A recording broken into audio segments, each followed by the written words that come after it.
Touch અને back touch. સમજાયું? જો મેં આમ તમારી માથે હાથ ફેરવો તો શું કહેવાય? ગુડ ટચ કહેવાય. એ સારું કહેવાય. આમ કરું, વાલી વાલી કરું, આમ કરું, પછી આમ હાથ કરું તો એ ગુડ ટચ કહેવાય. પછી કોઈ અડવા દેવાનું નહીં. અડવા કોઈ જાય ને તરત આમ હાથ કરી દેવાનું. બરાબર? સમજાયું? પાછળના ભાગે એટલે તોય કહેવાનું ભાગ ભાઈ. એવું કરવાનું નહીં. કહી દેવાનું ને મોઢે. પહેલા તો કહી દેવાનું. એવું નહીં કરવાનું. મમ્મીને કહી દે. શું કહેવાનું? મમ્મીને કહી દે. પછી કોઈ એમ કેમ કે તાર મમ્મીને આ નો કહેતી હોય તો મમ્મીને કહેવાનું છે. બરાબર? સમજાઈ ગયું?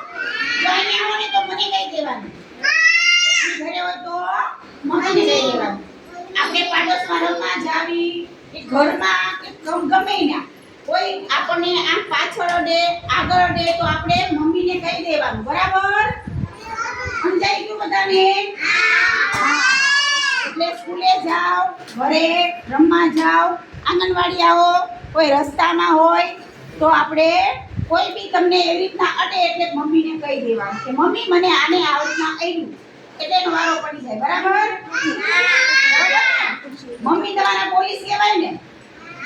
મમ્મી પોલીસ છે અને અહીંયા અમે પોલીસ છીએ. બરાબર? આપણે પોલીસ આગળ જવાની જરૂર પડે નહીં. એટલે તમારે બધાએ હવે એટલું સમજી લેવાનું. ગુડ ટચ ને બેડ ટચ. બરાબર? સમજાઈ ગયું બધાને? ચાલો.